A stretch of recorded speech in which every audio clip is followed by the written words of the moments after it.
A lot of food truck owners do marketing, or at least they think they're doing marketing. And when I talk to them, it turns out only way their marketing is on social media. So I'm going to share a story with you today about when we were doing marketing well before there was social media and how we did it and how those techniques still apply today if you want to be the most successful food truck business you can possibly be.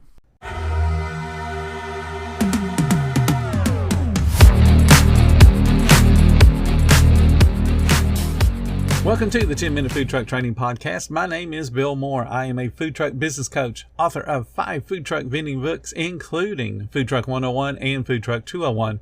This podcast is all about helping you start and grow your food truck business. How confident are you about your menu pricing? Are your prices profitable, or are you just scraping by?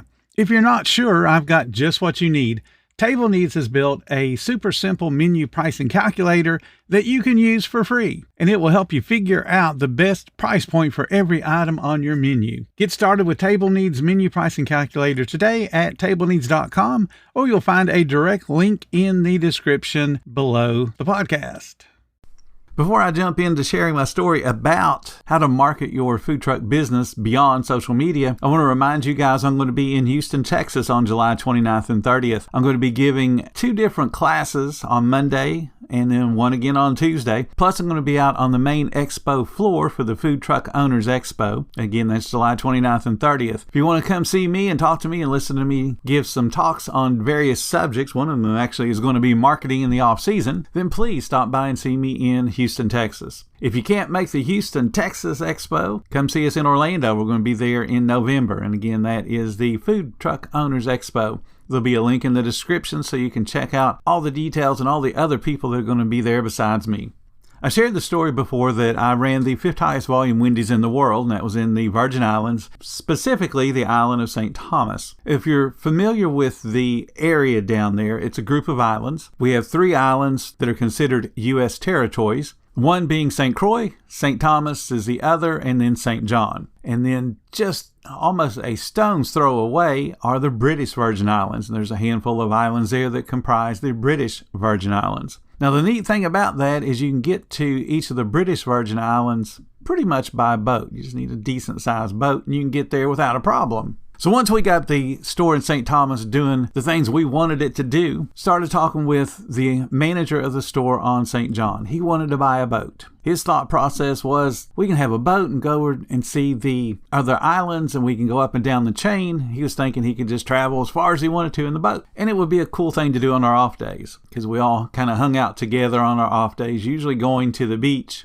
in Magens Bay. So we had an opportunity to buy a boat and we shopped and shopped around, looking for different boats of various sizes. And then we struck on an idea that we would run romantic cruises, is what we called them. We would need to get a big enough boat where we could put on a couple of couples, perhaps 2, maybe 3 couples at the most, and then on the boat carry supplies and cooking equipment so that we could stop somewhere on a beach and then cook for the people that we were giving a little tour of the islands, almost like a Gilligan's Island kind of thing, a 3-hour tour. We would feed them, we'd cook the food, because obviously we knew how to cook food, we were in restaurants, and then create a little romantic evening for them. Now, it all sounds well and good when you consider that the Virgin Islands are a big place for people to go on their honeymoons. It's absolutely beautiful down there. The weather is almost always perfect. The only time you ever have to worry is if there's a hurricane coming. All the rest of the year, it's going to be between the 70s and 90s all year long. There's a breeze blowing off the ocean. It just has that tropical paradise written all over it. And there's lots of places to go as a tourist. As I mentioned, you can go to all the different islands. The thing about St. Thomas is it's a big destination for cruise ships. We had on any given day at least 3 big cruise ships docked right beside our Wendy's. And then across the bay, there would be enough spots for 2 smaller cruise ships. And then out at anchor, there could be even 2, 3, or 4 cruise ships. So some days of the month, we would have as many as 10 cruise ships of various sizes, all dumping all their passengers onto the island. So we saw that as an opportunity because typically people that are on a cruise, they get fed. So they're not coming to the Wendy's. They're not coming to any of the chain restaurants because they have all those back home. If they're going to try local cuisine, it's going to be at a restaurant that obviously they can't get in their hometown. So while the Wendy's was the 5th high in volume Wendy's in the world, it was mainly sustained by the locals as opposed to the people coming on and off the cruise ships. Now, we did get some people on and off the cruise ships, but not many. So our thought process was, we'll buy a boat, we'll advertise to the cruise ships to get other people and take them to St. John or Tortola, which is one of the British Virgin Islands, or Jost Van Dyke. It's one of the smaller British Virgin Islands. We would take them somewhere on the cruise and give them a little bit of a special treatment and, of course, feed them. And we'd have to cook things that they couldn't get on the cruise ship. So we had the opportunity. We found the perfect boat that would be big enough for us to do what we wanted to do, still within our budget. And then the question becomes, once we buy it, how long does it take us to market this thing to get it off the ground? And that's when you learn a lot about your business, is once you commit money to it. How do we make this thing work? Now, I don't recommend that's the way you should do it. You should, how do we make this thing work, as a question before you spend money. That's why my book is written the way that it's written. I don't want you spending any money until you're ready to get the thing going. So we've got this boat sitting there, and it's haunting us every day that, hey, it's sitting here not making any money, but we still had payments to make on it. So the first thing that we did was we started talking to people with connections. Now, if you think about being in a tourist area, and that's where we were, clearly a tourist area, we couldn't depend upon the locals because they didn't care. They lived there. They probably knew somebody that had a boat if they wanted to go somewhere. And there's lots of ferries that run between the different islands. You could get on a ferry and go to Tortola if you wanted to. You could definitely get on a ferry and go to St. John if you wanted to, because they ran that one pretty much every hour, if I remember right. So getting between the islands as a local wasn't a big deal. Plus, we had what we called the mud hoppers, which are little planes that would fly you to. We could go to Puerto Rico if we wanted to for practically nothing. We could go to the different other islands as well on one of those little mud hoppers. So it's not an issue for the local people. But for the tourists who don't know that there's planes that fly all the time, that there's ferries that go back and forth all the time, we could present them with something that was a little bit unique, something that they couldn't do just on their own.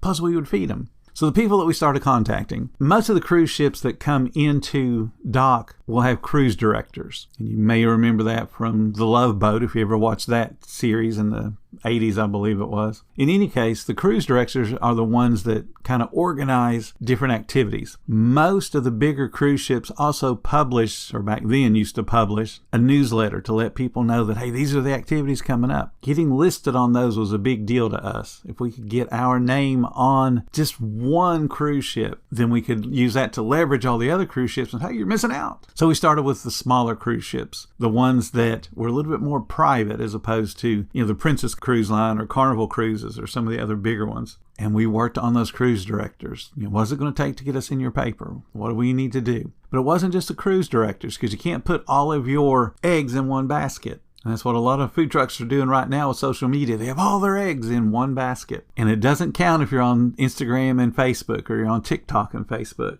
Those are still the same basket. It's still social media. You got to do other things to market. So what we did was we went to the concierge desk of various hotels around the island, because St. Thomas has a lot of resorts, very fancy places, swimming pools right on the beach. They have a lot of activities to keep people there at the hotel. They play music. They have bands come in. They make it almost a party almost every day of the week. So we talked to those concierge desks. We wanted to talk to the manager of the hotel. We wanted them to include us as a recommendation. When somebody says, hey, I'm looking to go out on a boat, recommend us. We put flyers up in the hotels for people to collect and look at the advertisement, a physical advertisement. This is what we do. Here's a picture of our boat. This is the meals that we're going to offer. Show some pictures of the food. Show some pictures of people enjoying sitting on the beach while we're cooking in the background. Those kind of things. We had to make it look real. We had to make it look inviting. So we've got our information now on the cruise ships. And we would get a handful of people off the cruise ships. But where we got most of our people was from the different resort hotels on the island. Now back then, and we're talking about the early 90s, there was only 3 or 4 big major hotels. Several smaller hotels, but they didn't always have that concierge desk. But we would still talk to those managers, because they still had guests that were staying there that needed stuff to do. Because once you've been to the Virgin Islands, unless you do a lot of drinking, there's not a whole heck of a lot to do there. Alcohol is super cheap. Alcohol is actually cheaper there than it is to get soda, but there's not a lot to do. If you like swimming, yeah, we got the beaches. If you like snorkeling, you can go to St. John and you can snorkel, and it's really cool.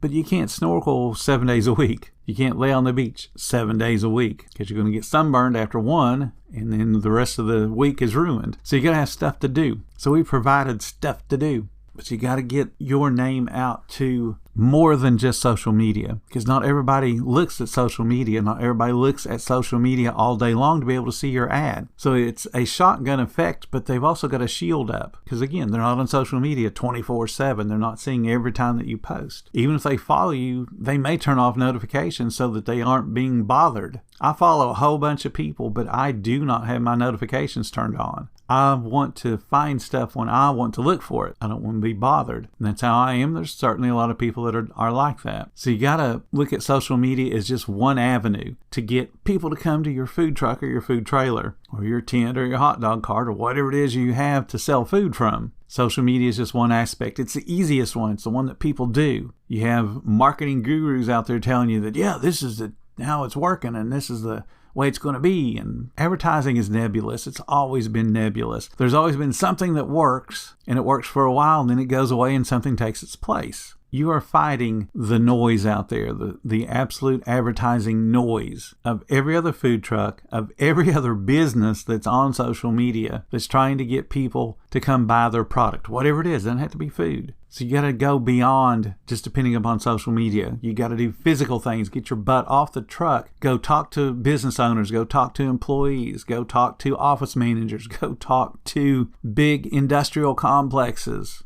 Do what the other folks are not willing to do, because it takes work. You want to be successful. That's why you started a business. You absolutely do not want to have started your own job. Now, how do you know if you have a job or a business? You have a job if you cease to make money when you're not there. That's a job. You're an hourly employee. If you're not putting in the hours, you don't make any money. A business, on the other hand, you can decide to take the day off and the business still generates income. The business will be there when you decide to retire. You can sell it to somebody or pass it on to your kids. That's a business. That's something that can survive beyond you. A job is just something you do until you die. But if you want to create that business, you're going to have to market. Get out there and talk to people. Always be thinking about, how can I get this person to come eat my food? Everybody you meet every single day, if they're not at your food truck, they're a potential guest. Wear your uniform. Look nice when you're wearing your uniform. Have business cards on you all the time. Have loyalty cards on you all the time. Have a QR code they can scan to see your menu. Make it as easy as possible for them to find you, and then be approachable. You got to be in marketing mode all of the time. Even when you're on the food truck, you're in marketing mode, because you never know what guest is out there thinking, I've got this big party coming up. I wonder if this food is good enough. I'm going to sample their food and then I'll ask them about a catering. And you just never know who you're going to meet. Always be marketing. Always. Don't just rely on social media. Don't just rely on going to the office manager. You got to have your eggs in multiple baskets, and you got to work those eggs all the time. You got to work that marketing plan all the time. You'll know that you're starting to achieve something when you're thinking marketing while you're cooking. Because the cooking should become second nature, to the point where you don't have to think about, okay, is it time to flip this burger? Is it time to turn this egg over? You just go through the repetitiveness of cooking to the point where you can watch it and you know where you're at. But you can think about the other things so you can move the business forward. It takes practice, it takes time, and best of all, or most of all, it takes action. Get out there and market. Can't stress that enough. Thank you so much for listening to the 10-Minute Food Truck Training Podcast. If you're finding all the information helpful to your food truck business, please become a monthly supporter of the podcast. Just hit the support button or follow the link in the description. Every little bit does help keep us going. Join our Facebook group. It's called Food Truck Training. We have a whole bunch of awesome members at all different levels, from brand new beginners to decades-old veterans. They've all got your back when it comes to helping you with your food truck. And again, thank you for listening. Come back tomorrow, because I got plenty more to say when it comes to helping you and your food truck business grow.